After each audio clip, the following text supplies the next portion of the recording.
Na universidade, conte a verdade aos seus alunos. Vou ficar aqui um bimestre falando sobre coisas que desconheço e vocês nem notarão. Em 2 anos, os mais espertos irão entender que aqui não é o templo do conhecimento, e sim um mercadinho imoral de diplomas.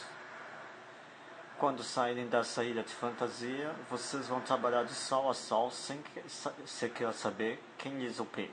Vai ter chamado? Essa foi uma tira de malvados.com, do André Dahmer. Hoje vamos discutir se o Adam Smith concordaria com o ensino privado. Nós vamos abordar Adam Smith, comentado pelo Karl Marx. O Capital de Karl Marx foi terminado em 1867 e fala de como nasceu a classe trabalhadora e os capitalistas. Fala, por exemplo, que antes os artesãos e os mestres artesãos se organizavam em pequenas unidades de produção. Essa classe foi substituída pelos trabalhadores e pelos capitalistas, que se organizavam em indústrias. Na época de Karl Marx, os trabalhadores trabalhavam de 16 a 20 horas por dia. O trabalhador morava perto da fábrica, onde lhe forneciam uma cama. As camas dos trabalhadores, relata Marx, que não chegavam a esfriar, pois após um trabalhador descansar, o outro trabalhador vinha e dormia na cama, que depois vinha um outro trabalhador que ia descansar após seu turno. Ou seja, a fábrica funcionava quase direto e os trabalhadores sendo super explorados. Atualmente, os trabalhadores normalmente têm suas próprias camas, pois o capitalismo evoluiu um pouco. Agora, os trabalhadores trabalham em mais ou menos 8 horas por dia. Está certo que de 4 a 8 horas eles perdem tempo com a condução, mas o capitalismo evoluiu daquela época de Karl Marx para cá.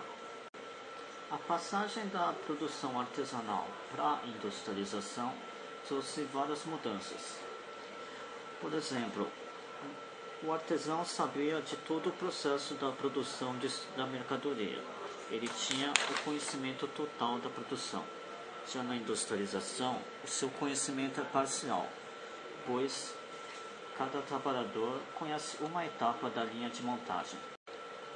Assim, o trabalhador da indústria detém um conhecimento apenas parcial da produção,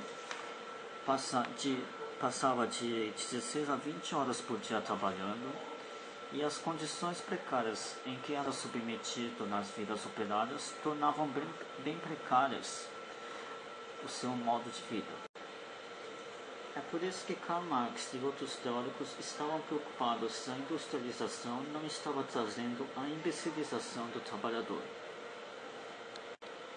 Na página 418 de O Capital, podemos ver as opiniões tanto do Marx quanto de Adam Smith. Diz Marx, realmente em meados do século XVIII, algumas manufaturas empregavam de preferência indivíduos meio idiotas em certas operações simples que constituíam o segredo de fabricação. Aqui é a citação de Adam Smith. A compreensão da maior parte das pessoas, diz Adam Smith, se forma necessariamente através de ocupações ordinárias. Um homem que despende toda a sua vida na execução de algumas operações simples não tem oportunidade de exercitar sua inteligência. Geralmente, ele se torna tão estúpido e ignorante quanto se pode tornar uma criatura humana. Depois de descrever a imbecilidade do trabalhador parcial, prossegue Smith. A uniformidade de sua vida estacionária corrompe normalmente seu ânimo, destrói mesmo a energia do seu corpo e torna-o incapaz de empregar suas forças com vigor e perseverança em qualquer outra tarefa que não seja aquela a que foi adestrado. Assim, sua habilidade em seu ofício particular parece adquirida com o sacrifício de suas virtudes intelectuais, sociais e guerreiras. Em toda sociedade desenvolvida e civilizada, essa é a condição a que ficam necessariamente reduzidos os pobres que trabalham, isto é, a grande massa do povo. Com a crescente industrialização que Adam Smith e Marx estavam vendo, será que haveria o risco da sociedade ficar cada vez mais imbecil? O que recomenda Adam Smith para evitar essa imbecilização da sociedade? Para evitar a degeneração completa do povo em geral, oriunda da divisão do trabalho, recomenda Adam Smith o ensino popular pelo Estado, embora em doses prudentemente homeopáticas. Temos assim fato curioso. Marx é o defensor do socialismo e do comunismo. Já Smith é conhecido como um dos pais do capitalismo. Mas mesmo assim, o Smith defende o ensino estatal pelo Estado. Por que Smith defenderia uma coisa dessas? Vamos então refletir sobre o ensino privado. Quem não tem dinheiro não pode estudar. Quem tem pouco dinheiro estuda em escolas regulares, mas não tão boas quanto quem pode ter muito dinheiro e pode ir para as melhores escolas. Sendo assim, o ensino privado tem esse fator excludente. Aí vamos tentar imaginar, será que o Smith não estava com medo da concorrência entre as escolas ruins e boas? Será que as escolas ruins não acabam tomando o lugar de uma escola boa? Se a produção artesanal é substituída pela industrialização e os produtos artesanais às vezes são melhores que os industrializados, também será que esse fenômeno não ocorre na educação? No sentido talvez na educação, da mesma forma, o ensino, digamos, artesanal é de melhor qualidade, mas acaba ganhando a concorrência de uma indústria de diplomas. Será que não é isso que o Adam Smith estava preocupado com o ensino privado? Vejamos mais um fator interessante. Continuando a leitura, o Adam Smith defendia o ensino popular pelo Estado em doses prudentemente homeopáticas. Coerente, combate essa ideia seu tradutor e comentador francês Garnier, que no primeiro Império Francês encontrou as condições naturais para se transformar em senador. Segundo ele, a instrução popular contraria as leis da divisão do trabalho e adotá-la seria prescrever todo o sistema social. Diz Garnier, como todas as outras divisões do trabalho, a que existe entre o trabalhador manual e o trabalho intelectual se torna mais acentuada e mais evidente à medida que a sociedade se torna mais rica. Como qualquer outra divisão do trabalho, essa é consequência de progressos passados e causa de progressos futuros. Deve então o governo contrariar esta divisão e retardar essa marcha natural? Deve empregar uma parte da receita pública para confundir e misturar duas espécies de trabalho que tendem por si mesmas a se separar? Assim, o Garnier, que era senador, era contra o ensino estatal. Assim, Marx era defensor do ensino estatal na perspectiva do socialismo e do comunismo. Smith era defensor do capitalismo, mas recomendava o ensino estatal.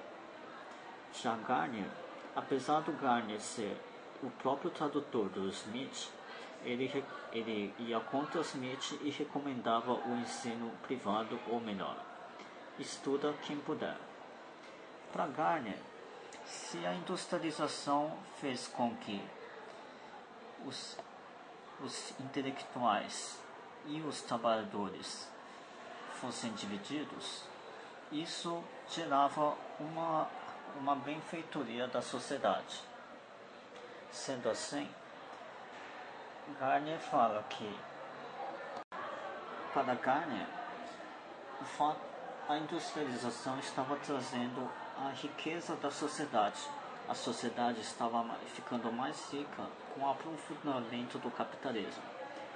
e o que aprofundava também a divisão entre classes, o trabalho intelectual dos que podiam estudar e o trabalho braçal dos que não tinham condições de estudar.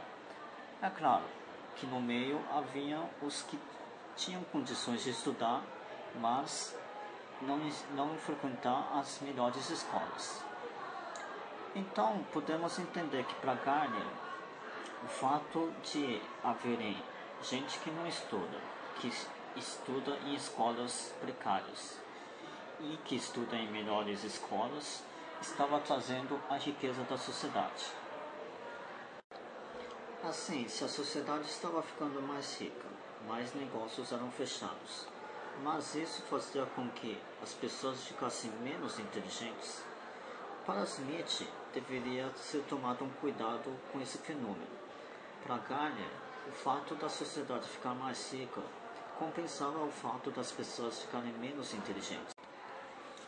Ficamos com algumas perguntas. Será que Garner imaginava que, com a sociedade mais rica, chegaria a um ponto que as pessoas não ficariam menos inteligentes, mas sim ficariam ricas o suficiente para poderem estudar? Será que Adam Smith imaginava que não chegaria a esse ponto e as pessoas ficariam cada vez mais imbecis? Será que ele imaginava um futuro como imaginado pelos malvados do Dumbledore? Supondo que o bom ensino de qualidade seja como um bom artesanato, será que esse ensino de qualidade aguentará a concorrência da fábrica de diplomas? Ou, como diz André Dahmer, do mercadinho imoral de diplomas? Supondo ainda, será que o ensino de qualidade é como a PUC e a concorrência é como as diversas universidades baratas e de baixa qualidade? E isso pode levar a PUC à sua ruína?